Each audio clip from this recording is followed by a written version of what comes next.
Hello, everybody. This is your Chippewa Valley Schools trustee, Robert Vaitovich. Today, sorry it took so long. I wanted to make sure I had the proper information, so I had to look up a few things and everything, but I think we're ready here. Today, I want to give you everything you need to know about electric school buses. For some of you, we are in a northern state, and we just approved a couple electric school buses to try out. They say in a year, if we like these, that we could probably get, I think it's 10 or 20 more. But they won't be coming in, from what I understand, for at least 8 to 10 months. So that means we'll have at least a month to try them out.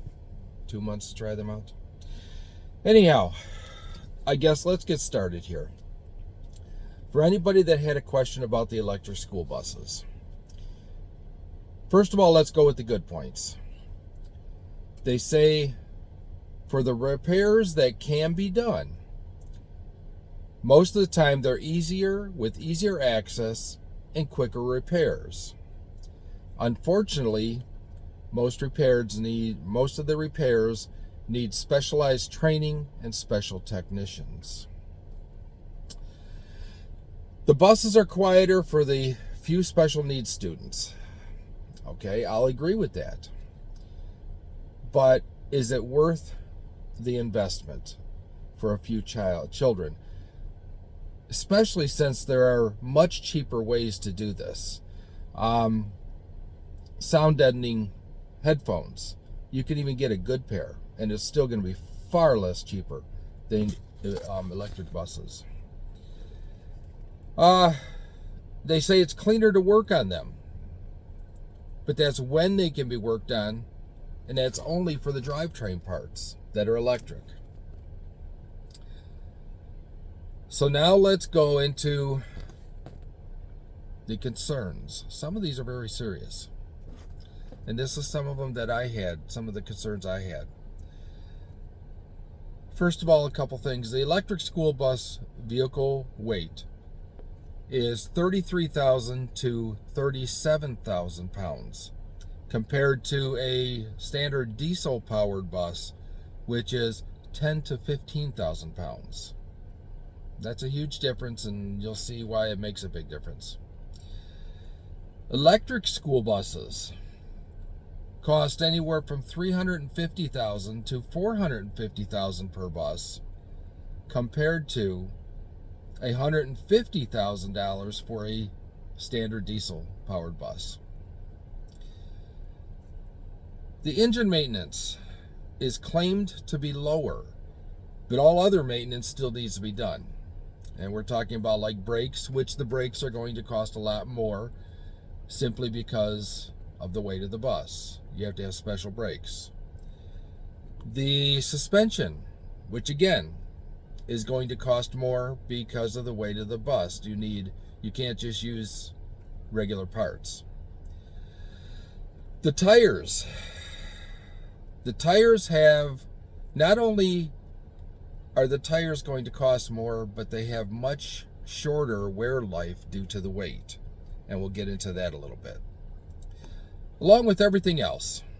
And much of the cost is also when you can repair them. It's the specialized training and equipment, or you have to go to a third party and pay them to do the repairs on your bus. And I know they're claiming warranty, but even then, there's things that we're going to have to do. Now, the environmental benefit. We're told that these are environmentally safe, and it's pro-save the planet. But what they don't tell you is the environmental footprint of an EV bus is much larger than that of the diesel-powered. And it's directly opposite of what we're being told, pretty much. The brakes and tires of electric vehicles alone release not just more, not 200 times more, not 500 times more, but up to 1,850 times more particulate matter into our environment, more than modern tailpipes. That's a huge difference, and we'll talk about that in a minute too. The higher price, an e-bus cost, as we said real quickly here, an e-bus cost starting out at roughly 50% more expensive than a standard bus. Electric school buses start at approximately 2 times the price of other buses, and that can go up with models with larger batteries. A diesel bus costs, as we said, about $150,000, and an electric bus costs about $350,000 to $450,000. Now let's get into the driver and technician training. The false claim is that electric vehicles require less maintenance, no oil changes, and fewer moving parts, etc. The problem is these costs are minimal compared to the additional costs related to EV buses. Electric buses are sitting unused in a lot of areas simply because they're too expensive to fix, with expensive parts, software issues, mechanical problems, or the inability to obtain replacement parts. These are the reasons given that these buses are just sitting unused after spending 2 to 3 times more for the bus. EV buses require special training for the drivers. There's things on an EV bus that a normal bus doesn't have, or you have to be aware of. Extensive training for EV trained technicians and mechanics. The normal mechanic just can't go and work on these things. You have to be trained. Or you have to go to a third party and have them pay for them to repair your buses. Along with new technicians, mechanics required to repair EV buses, there's additional costly training as well as additional costly equipment that is needed in order to properly have the right maintenance in place on these vehicles, electric vehicle buses. They also need to develop an understanding of basic electrical systems. And this is not only just DC. This could be AC and at least 3-phase. For those of you who know what that means. Because these are usually high voltage systems, it may require some updating of tools and personal protective equipment that is already owned.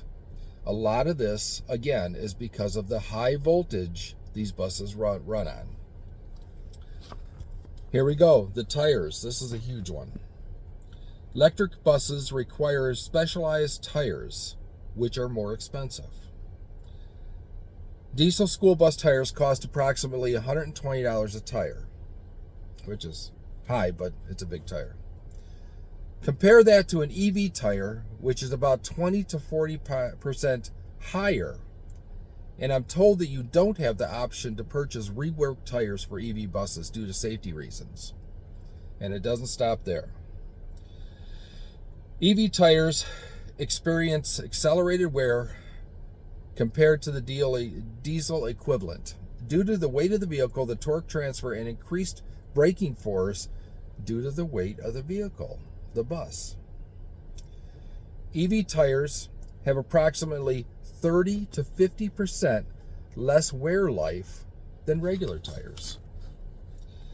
As I said before, the brakes and tires of electric vehicles alone release not just more, not just 100 times, not 200 times, not 500 times more, but about 1,850 times more particulate matter into our environment than modern tailpipes, causing 1,850% more damage and pollution to our environment. And that's just the tires and brakes alone. That's not including the manufacturing of the vehicle, the battery, and all the other damage by damage and pollution caused by EV buses. Charging infrastructure and battery range. They claim it's a one-time cost, but you still need a system to charge the buses. Okay? When you have a fleet of buses, one charging station won't be enough, and you have to have a whole system. You have to have a way to charge all of them within a reasonable amount of time. And with the excessive constant use, there will be costly breakdowns and regular maintenance of these charging systems that costs a lot of money. So when it's a one-time investment, it's not actually a one-time investment, because you still have maintenance and repairs that have to be done to these charging systems. And the worst part is, these charging systems can easily, for a good-sized fleet, go into the millions of dollars just to be able to charge the buses. And we'll get into a little bit more about how long it takes here. And there's different options. Most new conventional school buses hitting the market have a range of about 100 miles. Give or take, depending on the manufacturer, driver, behavior, and operating conditions. From what I understand, I'm hearing this is from minimal use. These numbers are inflated, and it can get as bad as even a full bus load of children, students, could highly alter the range these buses can travel, which most school districts trying to get a full bus of children in a bus to get them to school. This means that you may have to adjust or cancel routes. The parents are already upset. You think we're going to have to deal with that? And in colder weather, some cases these buses will not run. We all know this because it's battery powered. And if anybody has ever had a Christmas wreath on their door in the northern states during the winter, these battery powered lights on these wreaths, most of the time they don't work, or they just don't last in the cold weather. That's why it's better just to get an electric one.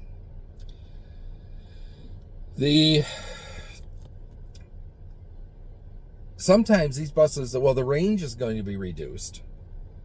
The extreme cold highly affects the range and the charging, and many times means that these buses won't even run. So now you have a bus that you can't even use because it won't even run, whether it be it won't charge or the battery life is just not going to let it do the full route. Charging time.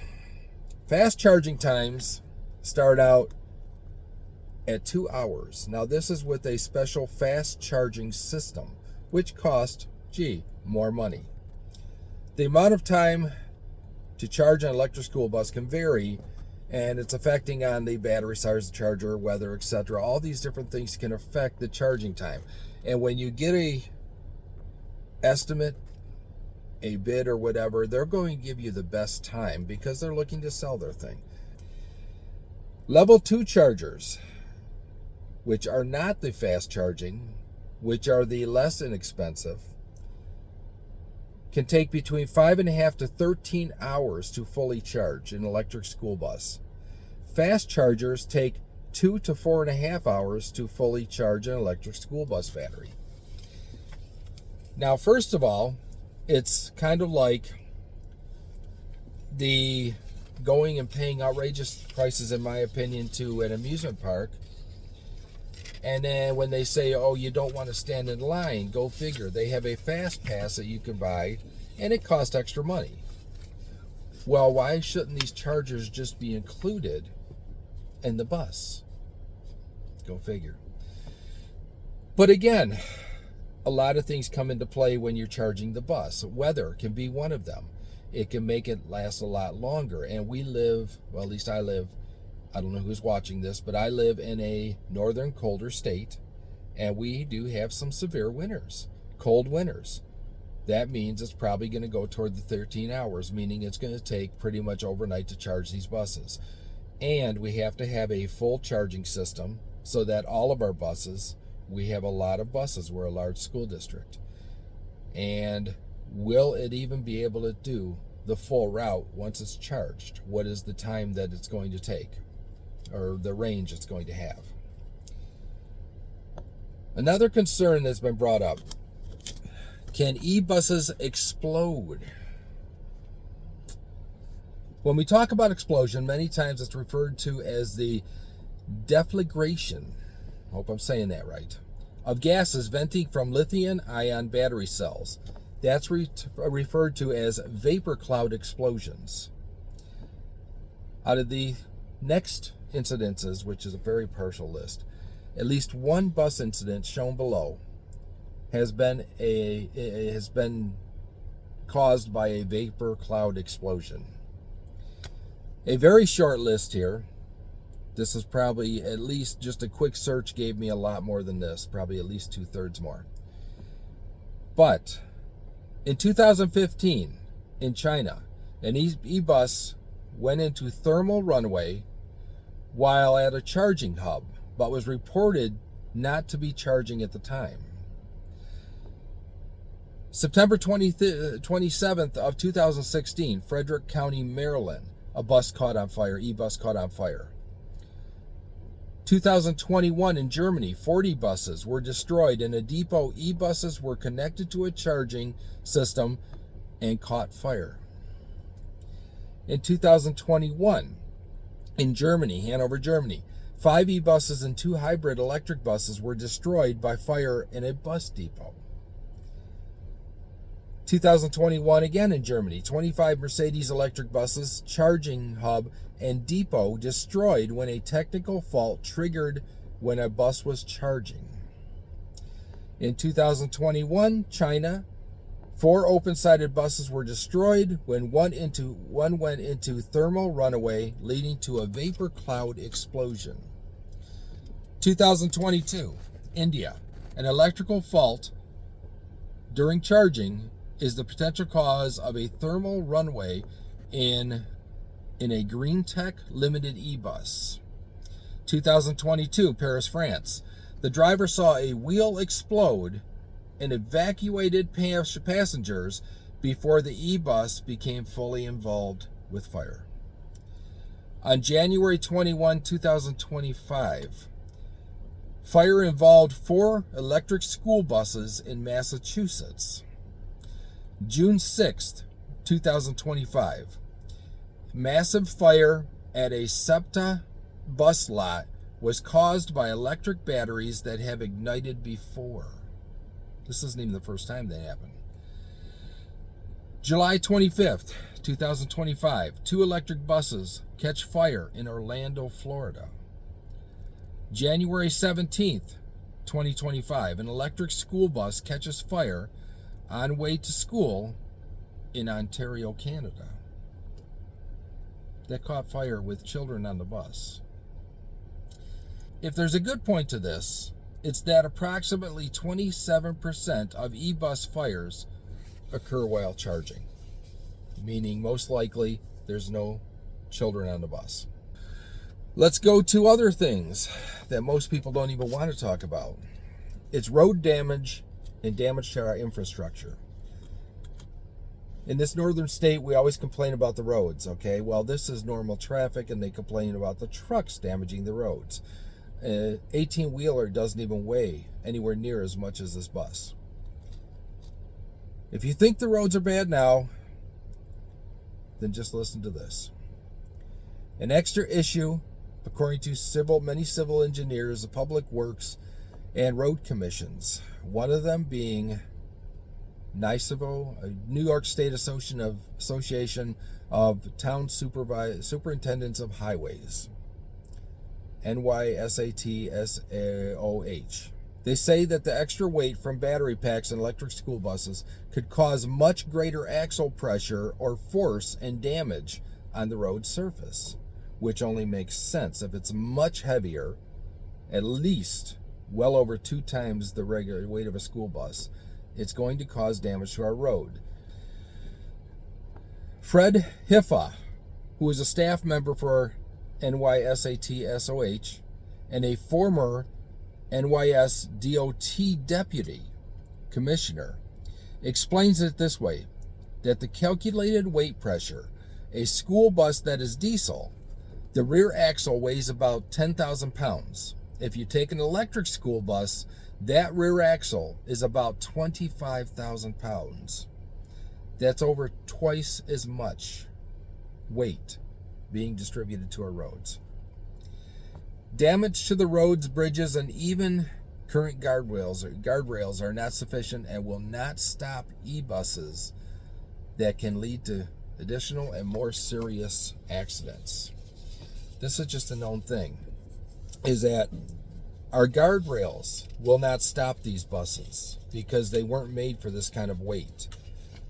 If you hit a car, it's going to have a much greater damage.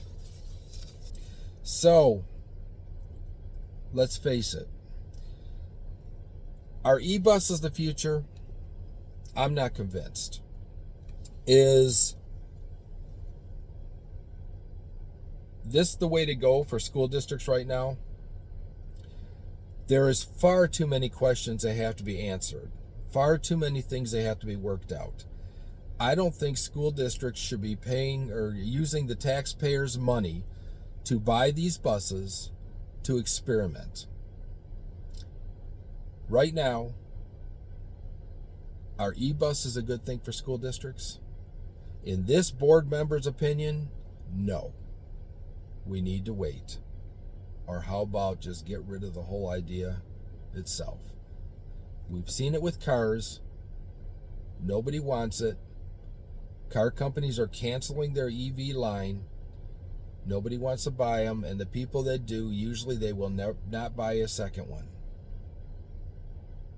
So, school districts, we have to do better with taxpayer money. So if anybody sees me out on the street, please stop me and say hello. I'd love to hear what you have to say. I'd love to say hello back. Have a good day.